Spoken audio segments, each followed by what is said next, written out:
Hey friends, Dave Paulides, CanAm Missing Project, a copyrighted edition for our video channel. And this is Huck TV. Huck is in charge of the production. And she's been outside playing like a mad dog. So she's all good, right? Yeah, you're a good pup. Yeah, you're a good pup. You're a good girl. You're a good girl. Yeah, you're a good girl. Yeah. Yes.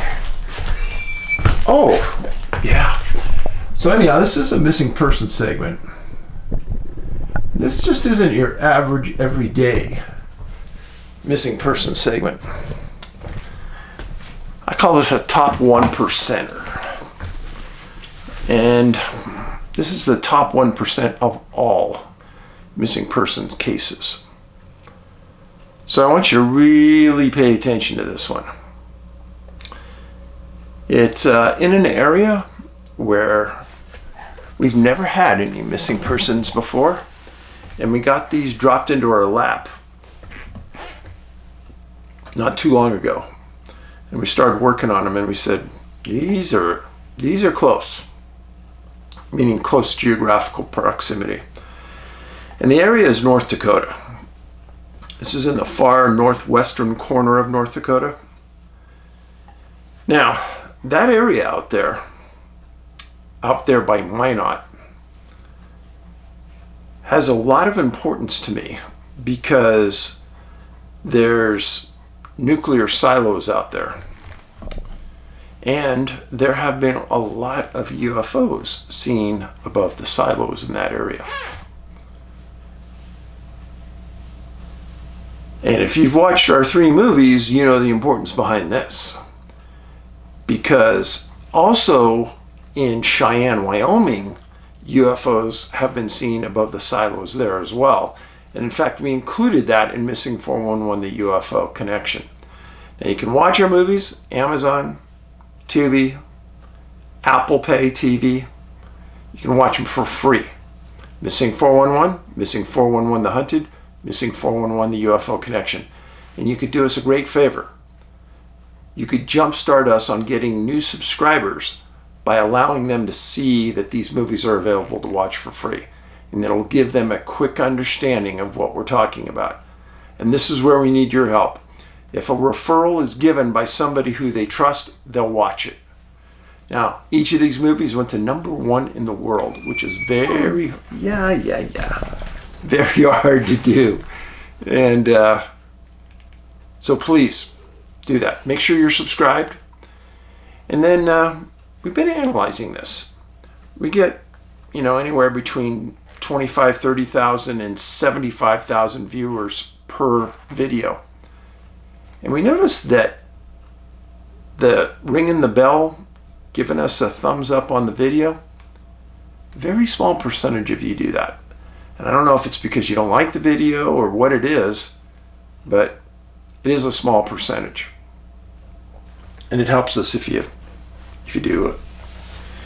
So the first case in North Dakota involves a girl named Jeanette Rust, 9 years old, missing September 20th, 1942 at 11:30 a.m.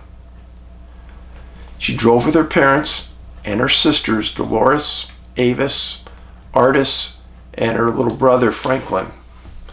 And they went out, and the dad took them out to do some wood cutting and a picnic. And this was along the Missouri River. Okay, you ready to go? All right. You did your... I guess Huck said I did a good start, so there you go. Thank you. And I'm going to show you this map here. This is important. In 1942, there was not a dam that held back the Missouri River in this area. It was all just the Missouri River. And Rust disappeared along the Missouri River. This is the Canadian border up here, just so you have kind of a proximity to where all this happened. Northwest North Dakota. Now, the family made a short drive going west from a city called Underwood, North Dakota. And they arrived at the scene, all the kids got out of the car, and they all ran into the woods. And there were woods around that area. Parents didn't think anything about it. There was nobody else around. And at about 11:30, the mom and the dad decided to call all the kids in and have lunch, have a picnic. And all the kids returned quickly, except Jeanette. Nobody had seen her. Nobody saw her walk away. Nobody had talked to her. So the entire family at this point gets out and starts looking for her. They honk the horn on the car.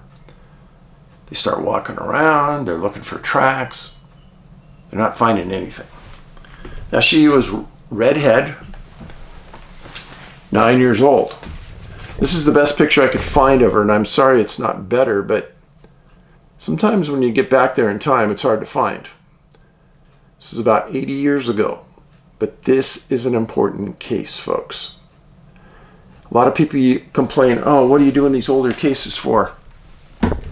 These older cases show that this has been happening for decades and decades, centuries and centuries. So, father can't find her, mom can't find her, kids are looking, nothing. So at 2 p.m., they went out and they got the sheriff and they contacted him and reported her missing. And quickly, through Underwood, North Dakota, the word spread like wildfire that a little girl was missing along the Missouri River.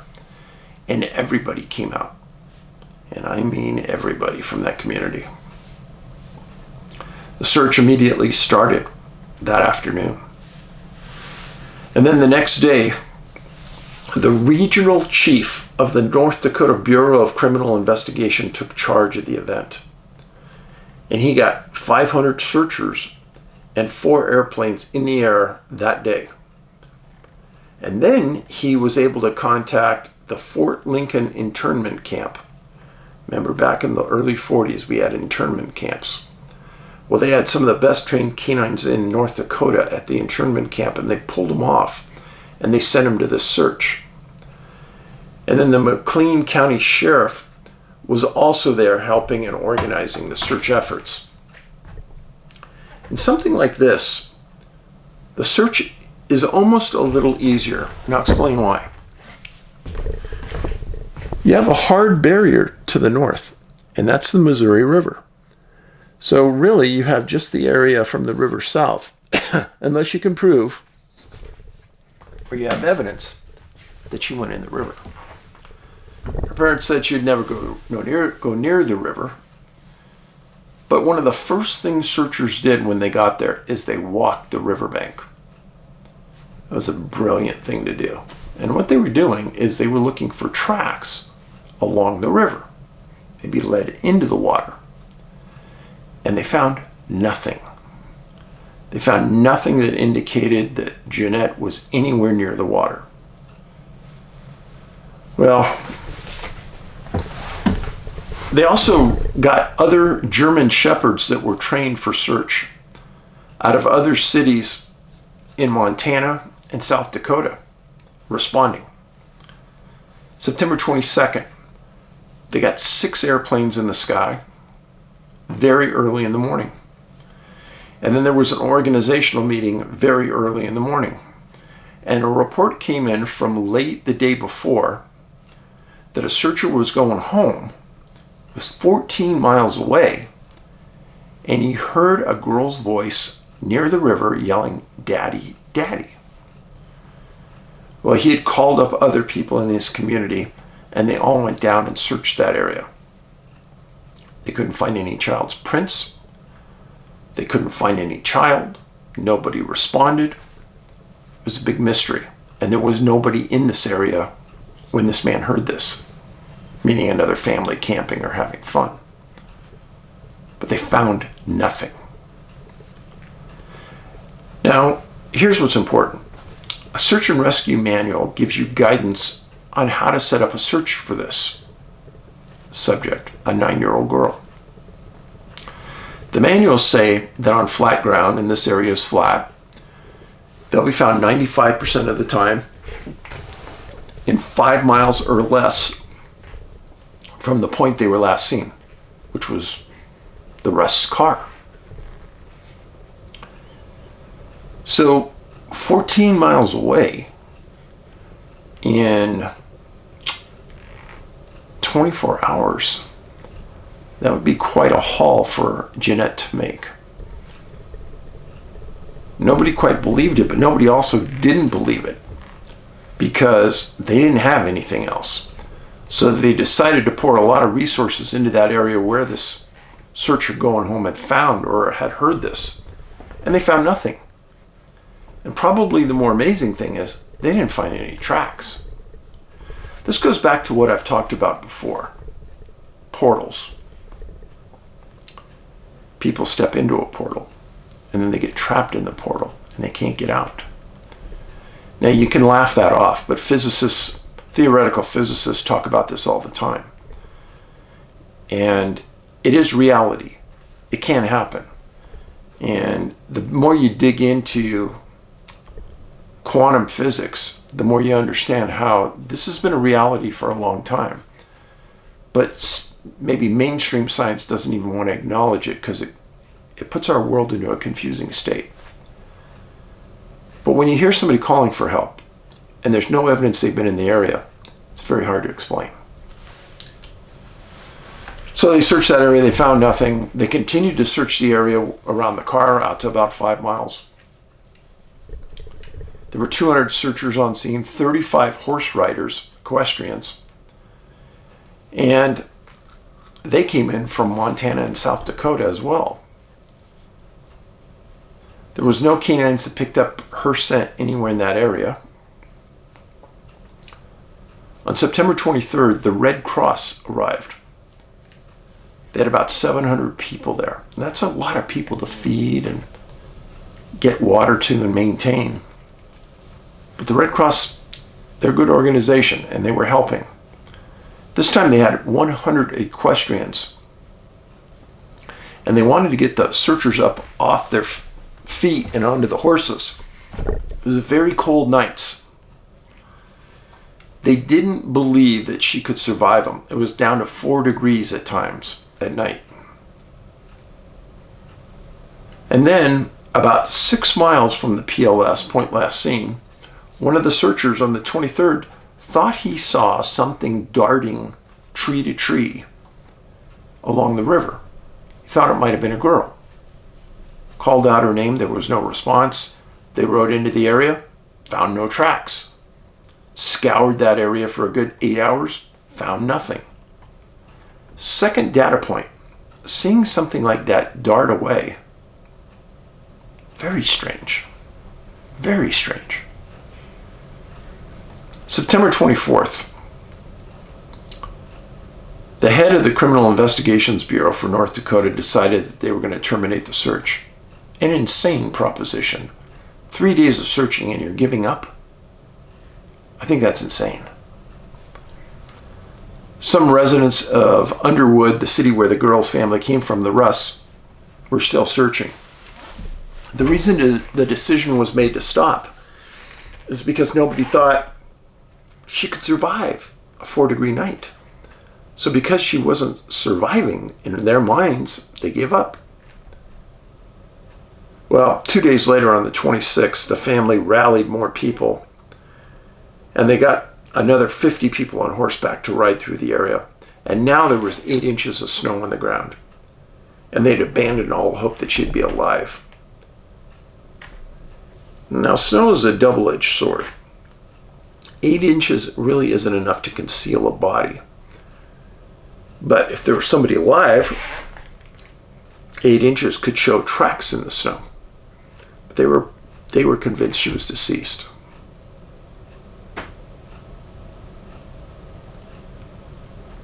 Now, when we research something, we research it out further to see if anything happened, body found. 12 years later, 12 years, there's an article about Jeanette.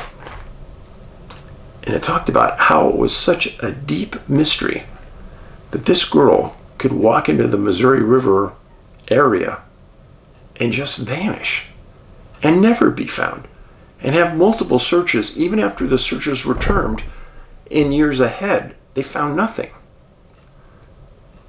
There was nobody else in the area. There were no tracks. They used the best canines in the state and they couldn't find her. Airplanes saw nothing from the air. In the area where the searcher heard "Daddy, Daddy," they poured resources in there. No tracks. Brought canines. Nothing. What could you surmise from that? Well, I think there's a lot of people that believe she must have went in the river. Well, that's not really a believable proposition, because the area going to the river and the river bank would readily show tracks, and there were none. And that's why they didn't scour the river, didn't float the river, didn't drag the river. And I'm with them on that. Don't waste the resources on something you can't prove happened, or there isn't even a minute chance it did happen. So I'm with them on that. Now, when we found this case, we kind of held back.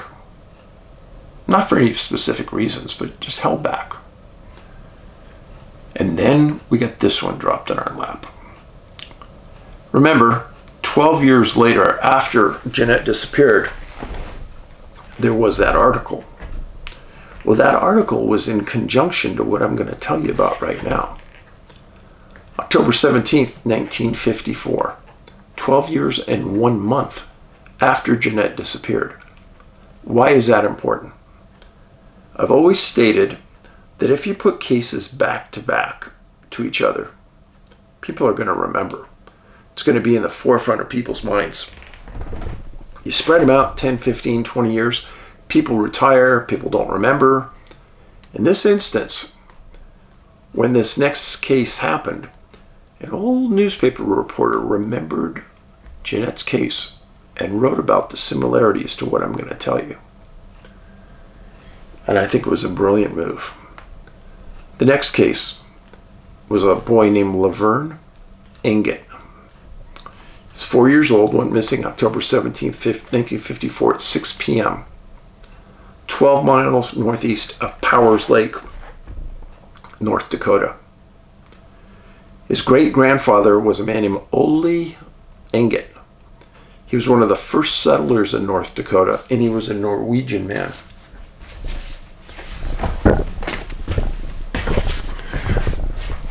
Down here, this is where Jeanette disappeared. Right here is where Laverne disappeared. The distance, about 75 air miles. Lots of water, lots of water. Very close to the Canadian border.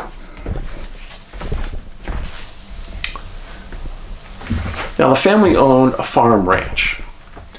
They grew some things and they had some cows. Well, on October 17th, late in the afternoon, Laverne's dad had to go out in the field and round up the cows. Now, hold your taters right there. I cannot tell you the number of times that people have gone out to look for cows, round up cows, and somebody disappears. I have no idea why. But he goes up to round out goes out to round up the cows. And the mom thinks that Laverne's with him because she checked the room where he was taking a nap and he was out. He was gone. So she goes, he must have went with Dad. Dad comes back later. Laverne's not there. Mom asks, where's Laverne? He goes, I haven't seen him. He didn't come out with me. And now the search is on. Shoes were gone from his room, so they knew he put his shoes on. They started to look around the farm, calling his name, yelling for him. Nothing. Then they started to contact people right around him to help him search. And they did, other ranchers, farmers. And very late in the evening, they reached out to law enforcement. Remember what I've told you, that these remote areas offer huge challenges because there aren't a lot of searchers. But I got to tell you, remote areas where there's ranchers and farmers, those people are different than people in the city. They'll drop everything to go help in an emergency. I have seen this time after time after time, and it really says something about the humanity out there in these areas. And that's what happened this time. People dropped everything. They heard that a little boy was missing. They went out, and the first day after Laverne disappeared, 500 people in the community arrived out at the farm. The Engets were overwhelmed. And soon they had sheriffs there that were organizing people in groups and sending them out to different areas to look. Well, law enforcement on scene knew that they were going to need a lot more help. These were like very small rolling hills, no big trees, nothing to obstruct your view. So on the next day, October 19th, an Air Force helicopter arrives from Fargo, North Dakota. And its job was to fly the sloughs in the area around the farm. And there were many little ponds that retained water. Most of them weren't very deep at all, 10 inches, a foot max. So they flew over them looking to see if there was a body in any of them. That was their job. And they had about 1,000 searchers that went out, and they marched through these fields arm in arm. I saw a picture in the paper. These people were arm in arm, a mile-long line walking the fields. Amazing. Amazing. October 20th, some of the best bloodhounds they could find arrived. And the governor ordered the National Guard to respond. And he called up 2,000 National Guardsmen. Well, the first bloodhound on scene takes off and starts walking away from the ranch. And goes to a slough about a mile away. Kind of surprised everybody. The helicopter had hovered over this one, which wasn't very big, the day before for an hour and a half, and cleared it and said there was nothing in there. And then later that day, they had people march arm in arm through the slough just to make 100% sure nobody was in there. But they took it seriously, so they grouped the people together and they had them march through the water again.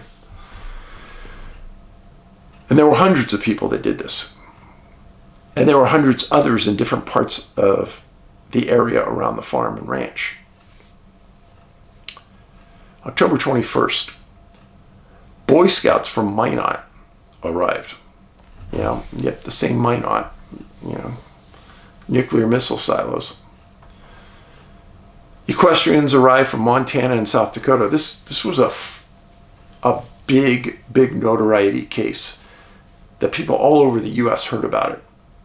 Ranchers and farmers from South Dakota and Montana dropped everything and came. And friends, it got to be overwhelming soon. There were 2,000 searchers on scene October 21st. And you had the Red Cross there, and women in the community were doing nothing but making sandwiches and trying to feed the searchers lunch. Mrs. Enget got pulled aside by the news services and asked what she thought happened or where her son might be. And she told them straight up with a straight face that she was positive Laverne was alive somewhere. So, I thought about this.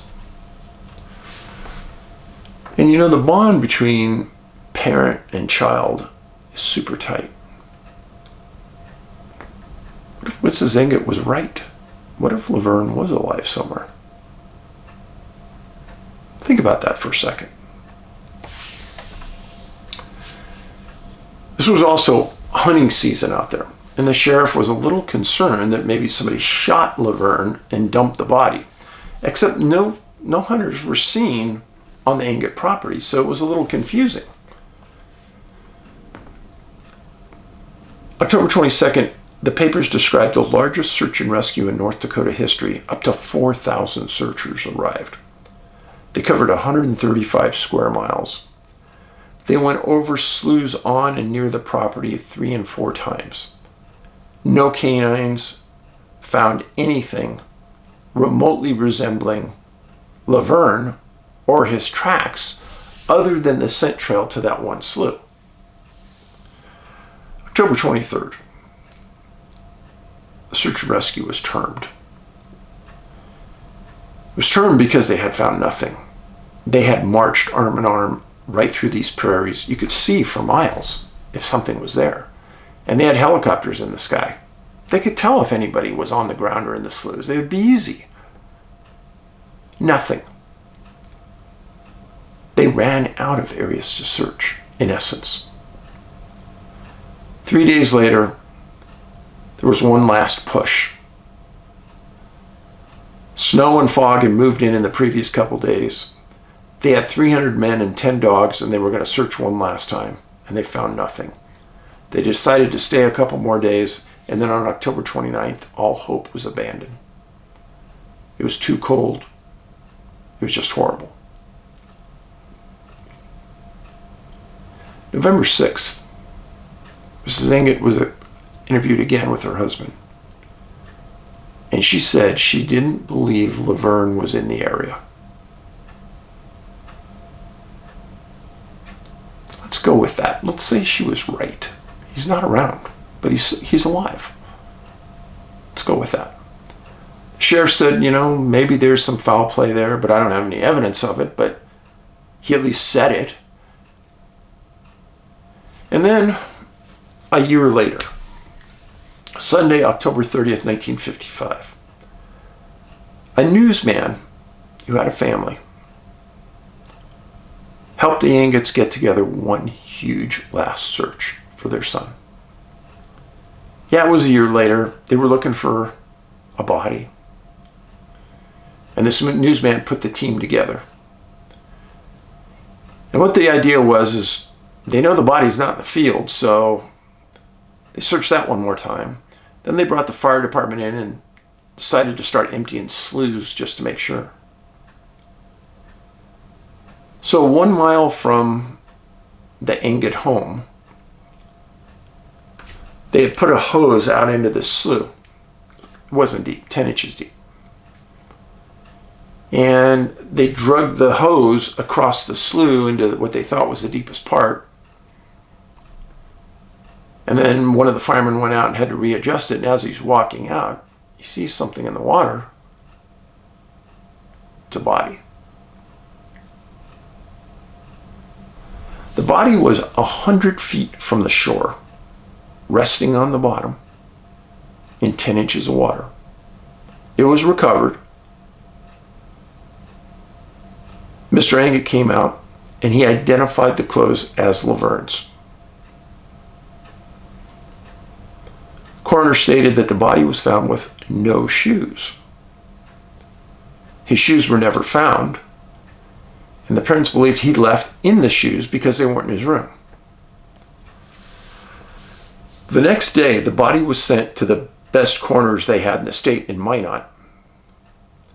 The coroner stated that he was unable to do a complete autopsy because of the decomposition of the body, but he guaranteed that there was no gunshot wounds and there were no broken bones. The coroner stated his best guess was Laverne died of freshwater drowning, accidental. Again, complete guess. They couldn't prove it. So really, death was unexplained. Remember that statement I've given you 100 times. Local reports for local consumption. Well, that came out. And remember what I told you about sheriffs? Sheriffs are elected officials by you, the local community. They don't answer to anybody. They're not intimidated. Politicians don't mean anything. They don't play politics.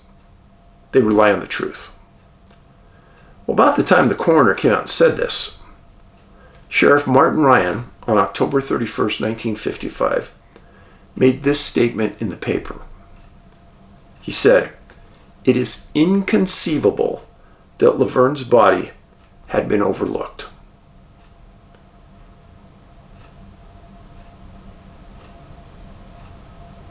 It is inconceivable that Laverne's body was overlooked.